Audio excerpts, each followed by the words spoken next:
할렐루야. 오늘은 2020년 4월 19일 부활절 둘째 주일입니다.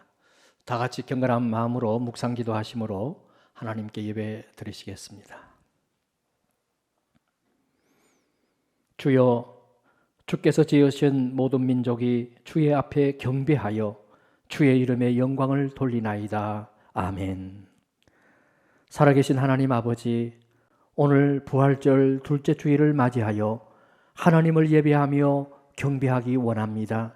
홀로 영광 거두어 주옵시고 은혜 풍성히 내리어 주시옵소서.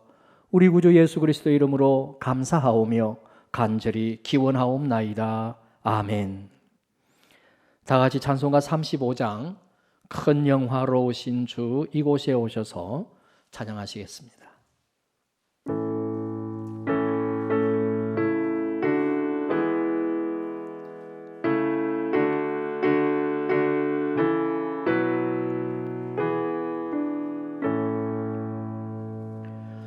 큰 영화로우신 주 이곳에 오셔서 이 모인 자들로 주 백성 삼으사 그 중에 항상 계시고 그 중에 항상 계시고 큰 영광 나타내소서.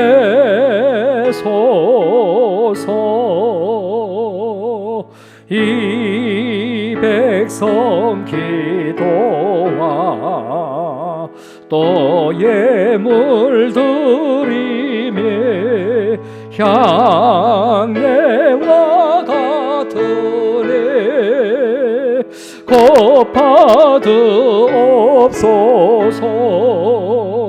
주 예수 크신 복음을 주 예수 크신 복음을 만 백성 듣게 하소서. 또 우리 자손들 다 주를 기리고 저 성전 돌같이 긴하게 하소서. 주 구원하신 능력을 주 구원하신 능력을 늘 끝날까지 주소서.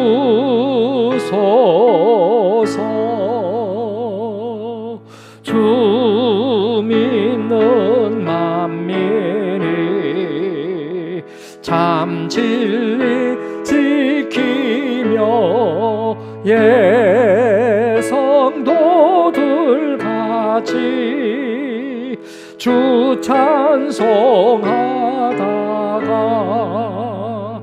저 천국 보좌 앞에서 저 천국 보좌 앞에서 늘 찬송하게 하소서.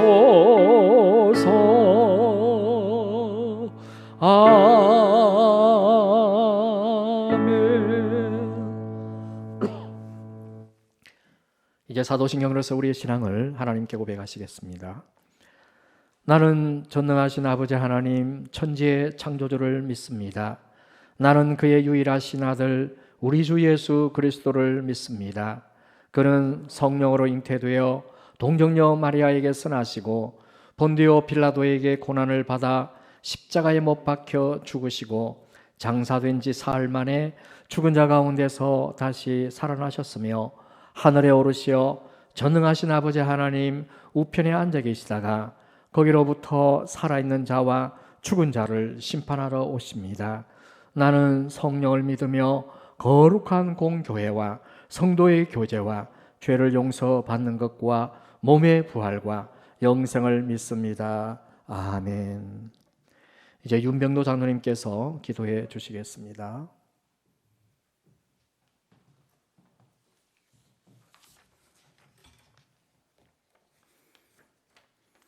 할렐루야. 우리에게 부활의 소망을 보여주신 예수님을 찬양하며 이 시간 한없는 사랑과 은혜로 예배드리게 하심을 감사드립니다. 예수님의 부활을 통해 새 힘과 소망을 주심을 감사드립니다.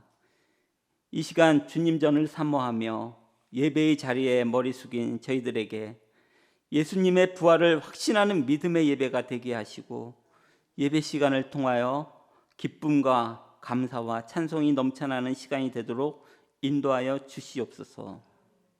예수님의 부활을 통해 우리에게 새 소망과 기쁨을 주셨지만 코로나19의 사태로 부활의 기쁨 찬양과 예배가 사라지고 침묵의 예배를 드리고 있습니다. 그동안 우리가 마음껏 목소리 높여 드렸던 찬양과 기도하던 일상의 예배가 너무나 그립습니다. 그것이 하나님의 크나큰 축복과 은혜였음을 깨달았습니다. 우리 믿음의 자녀들이 예배의 소중함을 다시 한번 잊지 않기를, 아니 마음에 새겨지기를 간절히 기도합니다. 지난 한 주간도 세상에 살면서 여러 가지 죄악을 행하고 악한 생각과 언행들을 주님 앞에 내려놓습니다. 이 시간 우리에게 성령의 능력을 부어주사 성령의 불로 우리의 모든 죄를 태워주시고 십자가의 사랑으로 용서하여 주셔서 참된 그리스도인의 모습으로 변화되어 주님께 예배하게 하옵소서.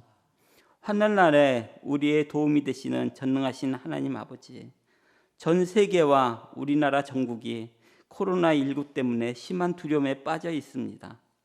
주님 앞에 무릎 꿇는 이 시간, 저보다 더 두려워하고 있을 이들을 위해 기도합니다. 연로하신 성도님들을 기억해 주시고 우리 어르신들에게 용기와 평안으로 코로나19를 이겨낼 수 있게 하소서. 오늘도 환자를 직접 만나고 치료하는 의사와 간호사, 공무원들을 기억해 주시고 하루하루 달라지는 상황에 적절하게 대처할 수 있는 지혜와 건강을 허락해 주시옵소서. 모든 상황 속에서 코로나19의 두려움도 전파되지만 그 속에 하나님의 사랑과 평안도 함께 전파된다는 것을 믿습니다. 우리 그리스도인들의 기도와 절제와 평안이 사회에 만연한 불안과 혐오와 두려움을 이기게 하시고 교회가 세상과 다른 모습을 보여줄 수 있게 하옵소서. 사랑의 주님, 지금은 나라의 경제가 너무나 어려워 많은 사업장들이 힘들어하고 회복의 빛이 보이지 않습니다. 이 시간 나라의 정책을 집행하고 이끄는 위정자들에게 하나님께서 지혜와 명철을 더하여 주시옵소서. 하나님을 경외하고 나라의 장래를 위하여 백성을 위해 봉사한다는 사명감으로 백성들의 소리에 귀를 기울이며 정의와 평등과 공의가 강같이 흐르는 하나님의 나라로 이끌어 가게 하옵소서. 단위에 세우신 최재용 목사님을 성령 충만으로 인도하여 주시고 하나님의 말씀을 전할 때 성령으로 인도하사 이 시간 말씀을 듣는 주의 백성들이 하나님의 세밀한 음성을 듣고 날마다 주님의 사랑과 은혜가 우리 삶 가운데 넘쳐나고 성령 충만함을 경험하며 새 힘을 얻어 부활하신 예수님을 세상에 전하는 승리의 삶을 살아가도록 다짐하는 복된 시간이 되게 하여 주시옵소서. 2020년 주님의 몸된 진해중앙교회에 속한 모든 성도님들이 푸른 신앙, 맑은 생활이라는 표어를 가지고 하나님의 말씀 안에서 살게 하옵소서. 우리 교회가 영과 진리로 예배하고 말씀으로 건강한 교회가 되어 성도 간의 교제와 섬김으로 사랑과 행복이 넘쳐나는 교회가 되어 초대교회와 같이 전도로 부흥하고 하나님께 영광을 돌리게 하옵소서. 오늘도 예배를 위해 방송실과 수고하시는 주님의 귀한 직분 맡은 자들의 수고를 모두 기억하여 주시고 주님의 이름으로 축복하여 주시옵소서. 우리를 사랑하시되 이 세상 끝날까지 사랑하시는 예수 그리스도 이름으로 기도합니다. 아멘.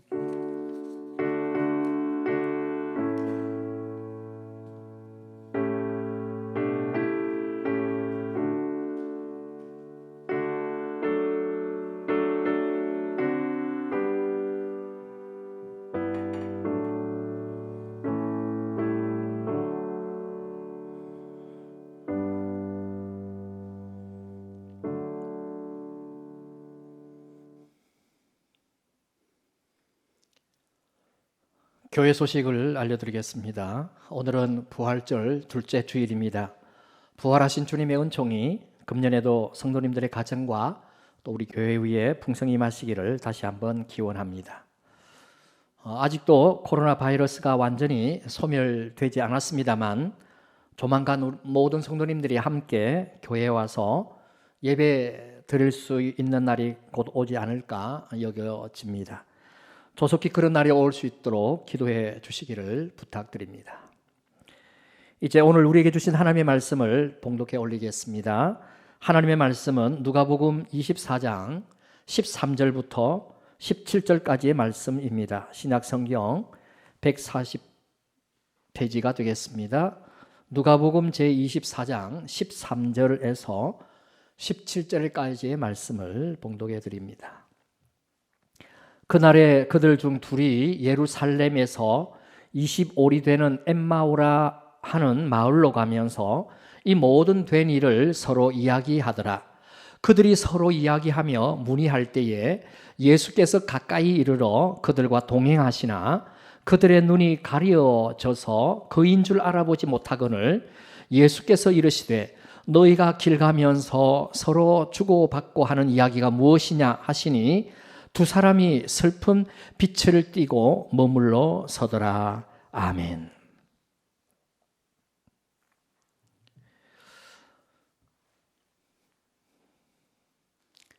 할렐루야. 오늘은 부활절 둘째 주일입니다. 오늘도 거룩하신 하나님 앞에 신령과 진정으로 예배 드리시는 사랑하는 성도님들의 심령과 가정 그리고 하시는 모든 일들 위해 우리 하나님의 크신 사랑, 은혜 풍성히 임하시기를 주님의 이름으로 간절히 축원합니다.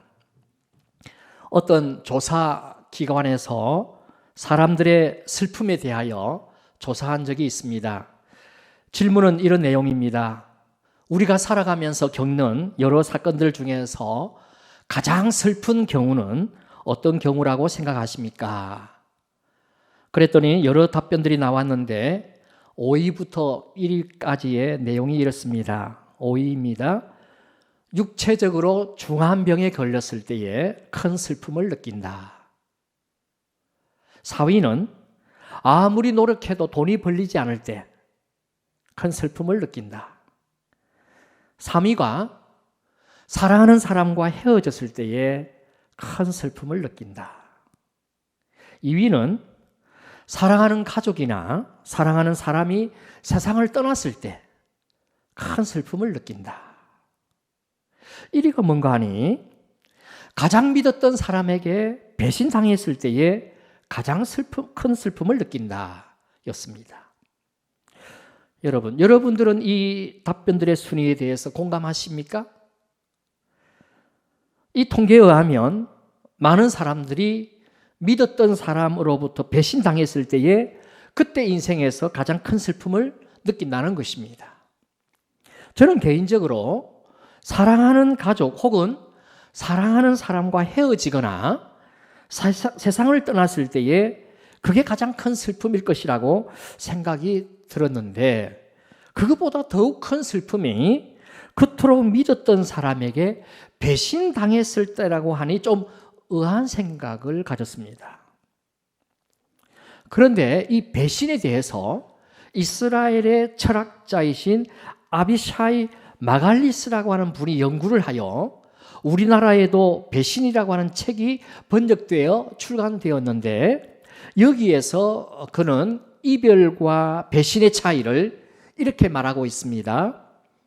이별은 과거가 그대로 있지만 배신은 과거가 상처로 얼룩지고 허물어져 없어진다는 것입니다.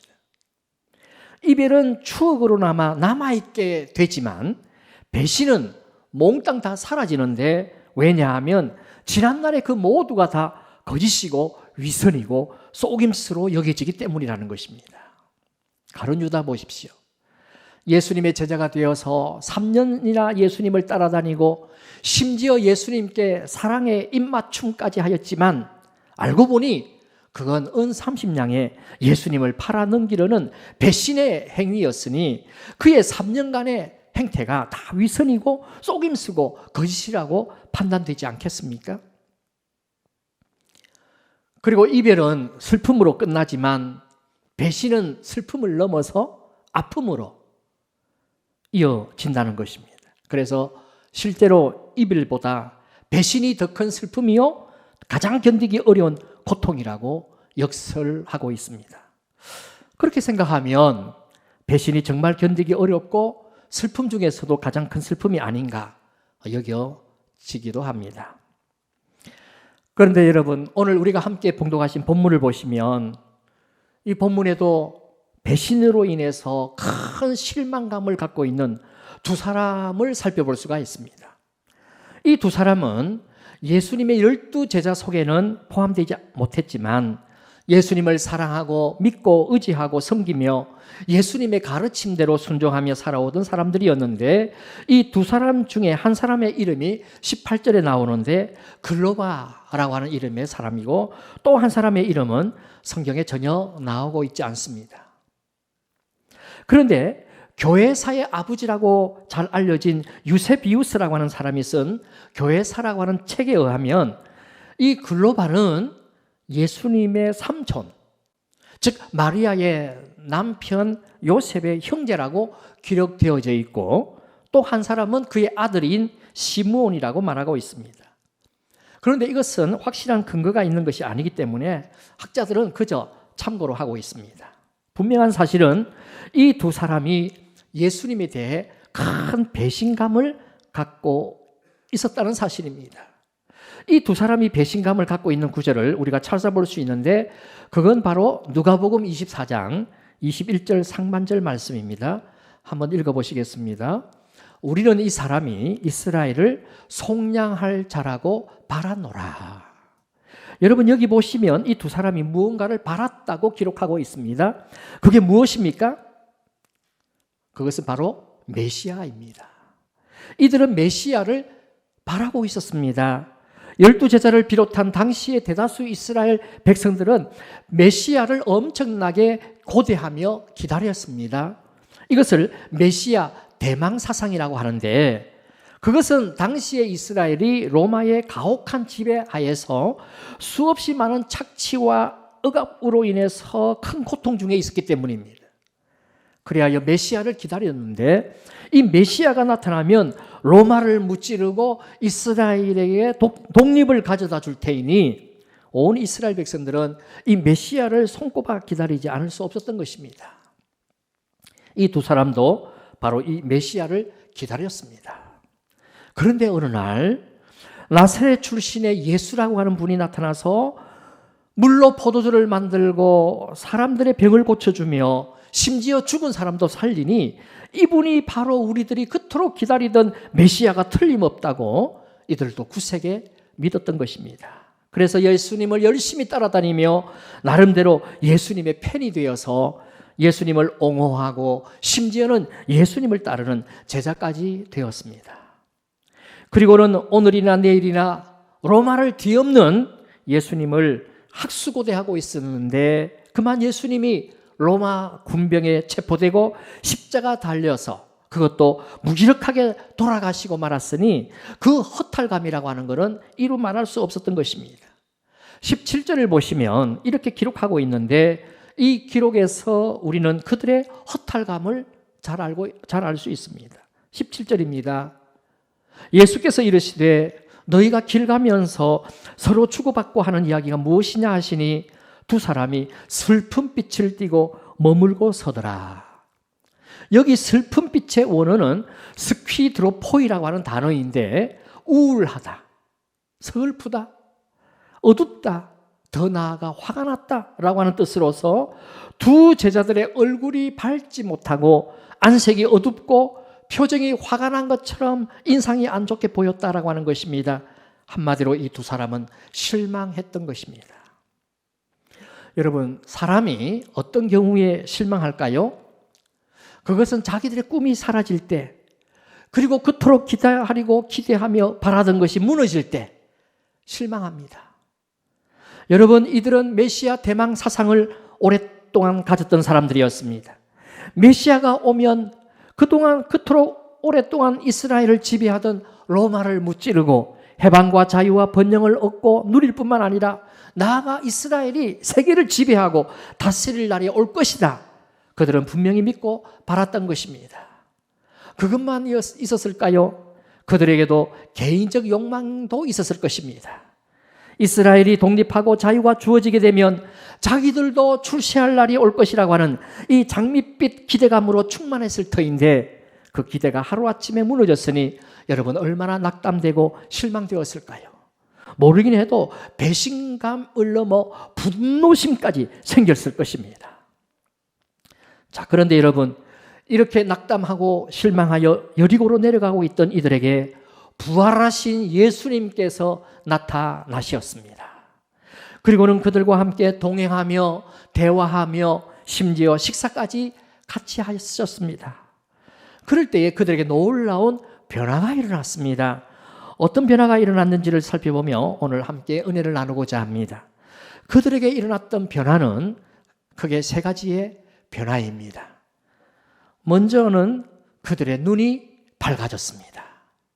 부활의 주님을 만날 때에 그들의 눈이 밝아졌습니다. 한번 따라해 보십시다. 부활의 주님을 만나면 눈이 밝아집니다. 감사합니다. 부활의 주님을 만나면 눈이 밝아집니다. 우리 다 같이 30절과 31절의 말씀을 함께 봉독하시겠습니다. 그들과 함께 음식 잡수실 때에 떡을 가지사 축사하시고 떼어 그들에게 주시니 그들의 눈이 밝아져 그인 줄 알아보더니 예수는 그들에게 보이지 아니하시는지라. 여기 보시면 엠마오로 내려가던 두 제자가 오랜 시간 예수님과 함께 길을 동행하다가 한 주막이 있어서 거기에 들어가 예수님과 함께 음식을 나누어 먹을 때에 그들의 눈이 밝아졌다고 기록하고 있습니다. 그리하여 자기들 앞에 계신 분이 부활하신 예수님임을 알게 됩니다. 분명히 조금 전까지 자기들과 함께 동행하신 분이 예수님이셨지만 그들은 그 동행자가 예수님인 줄 몰랐습니다. 그저 순례자로서 예루살렘을 방문한 한 사람으로만 알았습니다. 그럼 여러분, 어떻게 해서 이들이 그들과 함께한 동행자가 부활하신 예수님인 줄 알아볼 수가 있었을까요? 저는 이 구절을 읽으면서 먼저 이들이 예수님을 알아보지 못한 이유가 허기가 져서 그런 것 아닌가, 그런 생각을 얼핏 했습니다. 일리가 있지 않습니까? 사람이 허기가 지면 정신을 차리기가 쉽지 않습니다. 헛것이 보이기도 하고 판단력이 흐려집니다. 이들은 예루살렘에 있으면서 극도로 고단한 3일을 보내었을 것입니다.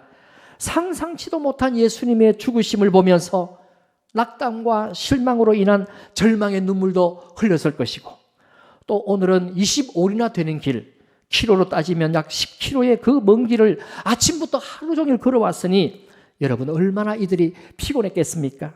눈도 침침하고 어두웠을 것입니다. 그런 상태에서 우리 예수님이 주시는 떡을 먹고 물을 마시니 정신이 맑아지고 눈도 밝아지지 않았을까 생각되어집니다. 물론 이렇게 생각해 볼 수도 있지만 성경은 그 정확한 이유를 15절에서 말씀하고 있습니다. 15절과 16절 봉독합니다.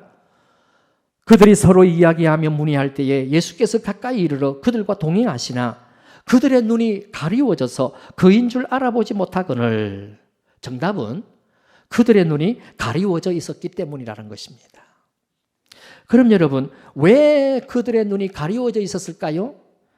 그것은 예수님께서 다시 부활하실 것이라고 하는 부활신앙을 믿는 믿음이 약했기 때문입니다. 본문 25절과 26절 보십니다. 여기 보시면 예수님께서 이들에게 책망 비슷한 말씀을 하십니다.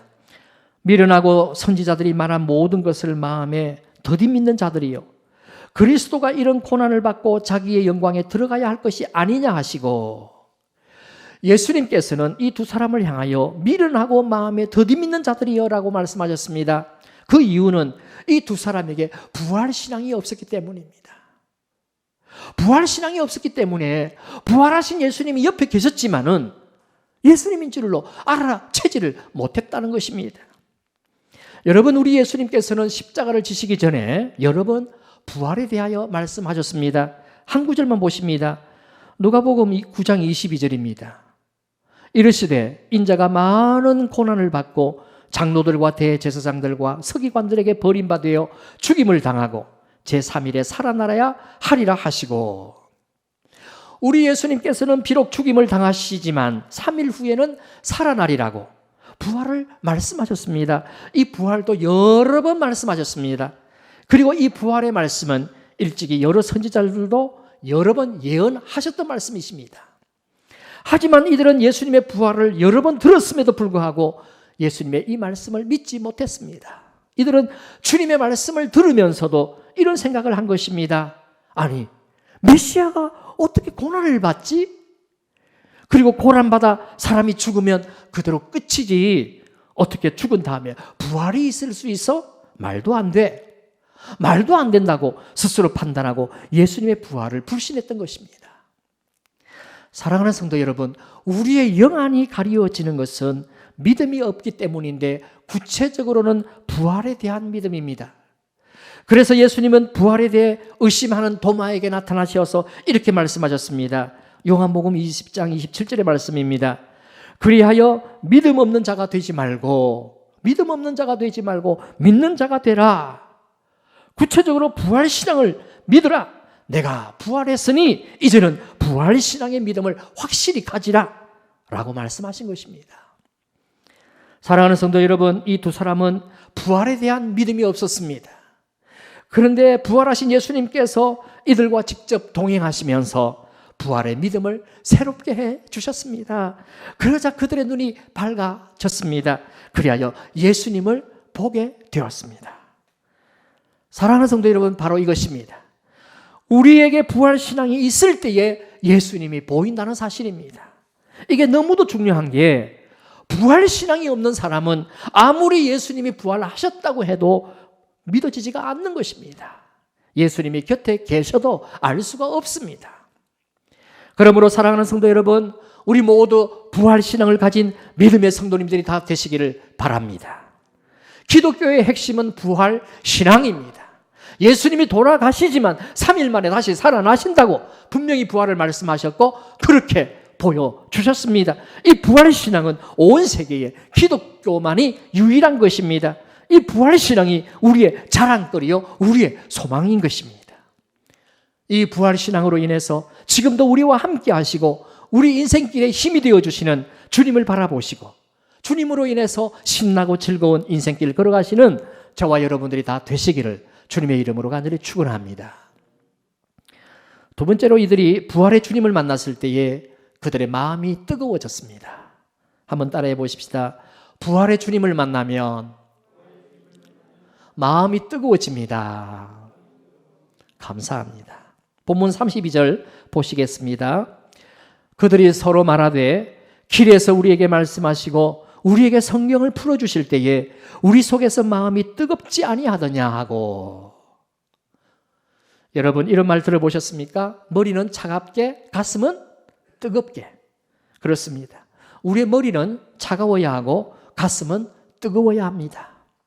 가슴이 뜨겁다라고 하는 이 말은 우리의 마음이 열정으로 충만해져야 한다, 그런 뜻입니다. 성공자들 보시면 그 특징도 열정입니다. 열정이 있는 사람이 성공합니다. 코카콜라 사장님은 내 몸속에는 코카콜라가 흐른다, 그런 말을 했습니다. 자나깨나 코카콜라, 언제나 코카콜라만 먹으니까 내 피 속에는 코카콜라가 흐른다, 그런 말까지 했다는 거예요. 언젠가 미국의 스포츠 전문 채널인 ESPN이 20세기 최고의 스포츠 선수가 누구인지 발표했는데 그 최고의 선수는 미국 농구 선수인 마이클 조던이라고 하는 분이었습니다. 마이클 조던. 제가 마이클 조던을 조사해 보았더니 사람들이 그를 농구 황제라고 불렀습니다. 농구 황제. 그런데 이 선수는 결코 그 재능이 타고나지를 않았습니다. 키도 그렇게 크지 않았고 인정도 받지 못해서 고등학교 때는 학교 대표 선수에도 선발되지 못했습니다. 하지만 그는 연습벌레였습니다. 농구를 사랑했습니다. 농구 연습하는 것을 즐겼습니다. 얼마나 연습을 많이 했던지 하루 종일 했습니다. 여러분, 연습을 하루 종일 할 수 있을까요? 그가 농구를 얼마나 좋아했던지 시계를 절대 보지 않았다는 것입니다. 해가 지고 잘 시간이라고 말을 해 주을 때 비로소 연습을 끝냈다고 하는 것입니다. 얼마나 연습을 많이 했던지. 농구에 대한 열정이 그를 농구 황제가 되게 했다는 것입니다. 사랑하는 성도 여러분, 우리 신앙도 마찬가지입니다. 열정이 있어야 합니다. 신앙에도 열정이 있어야 합니다. 열정이 있어야 봉사도 하고 열정이 있어야 섬김의 삶을 살 수 있습니다. 열정이 식어지거나 차가워지면 그 인생은 불행해집니다.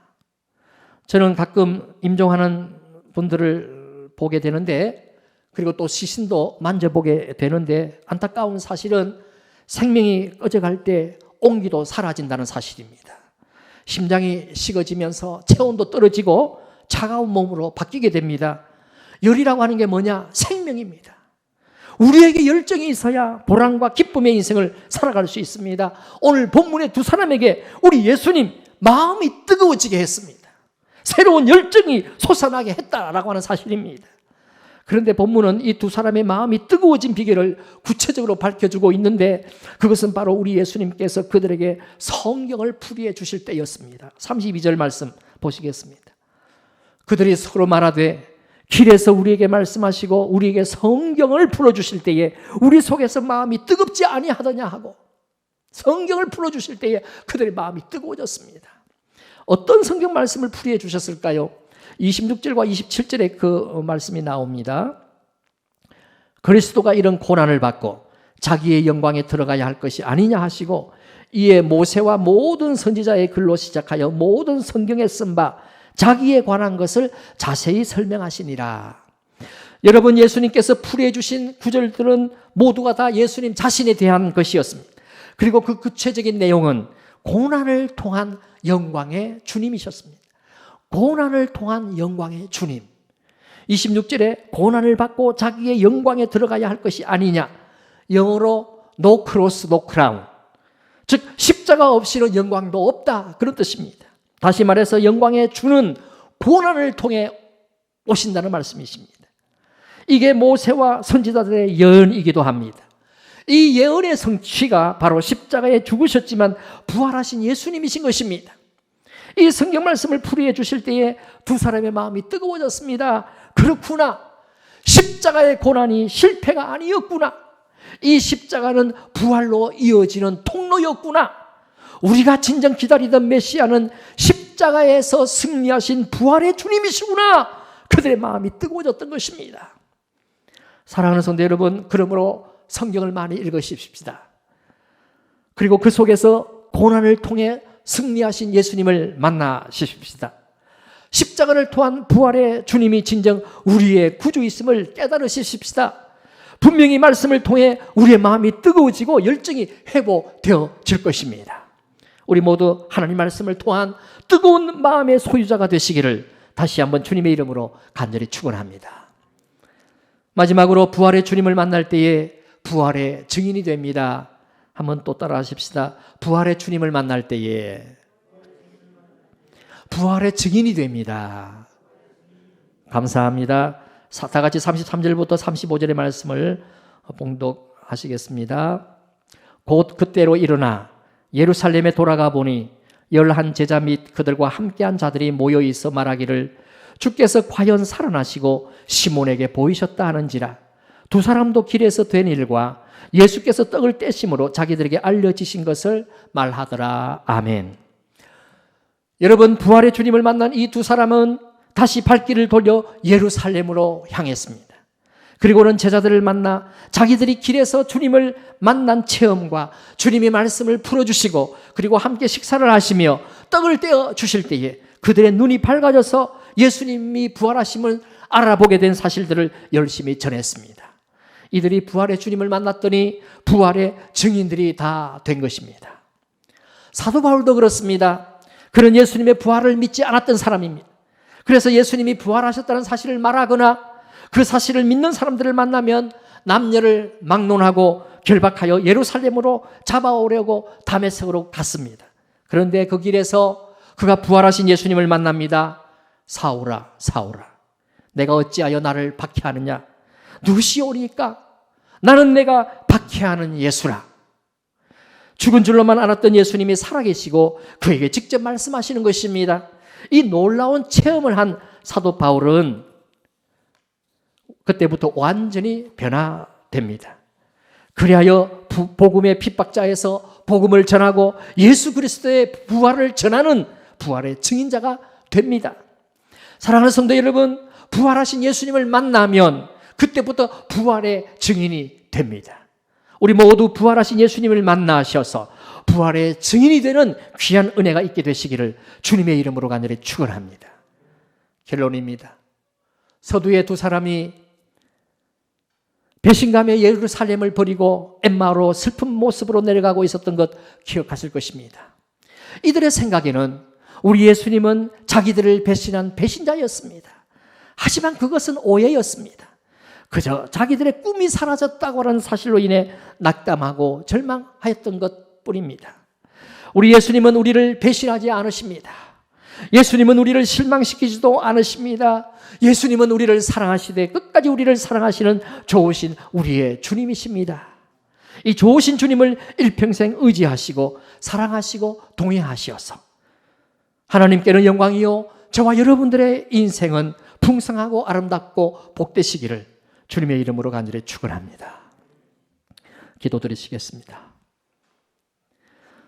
사랑과 은혜가 풍성하신 하나님 아버지, 십자가에 죽으신 예수님만을 바라보고는 그만 낙담하고 절망하여 예루살렘을 떠나 엠마오로 가던 두 제자가 부활하신 예수님을 만나 배울 때에 그들의 눈이 열려지고 가슴이 뜨거워지고 발길을 돌려 예루살렘으로 향하여 되돌아가 부활하신 주님을 증언하는 증언자가 된 것을 우리가 살펴보았습니다.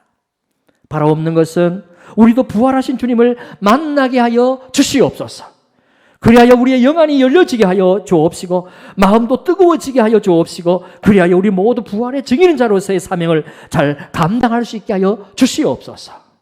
거룩하신 예수님의 이름으로 감사하오며 간절히 기도드리옵나이다. 아멘. 이제 찬송가 171장 하나님의 독생자 예수 찬양하시겠습니다.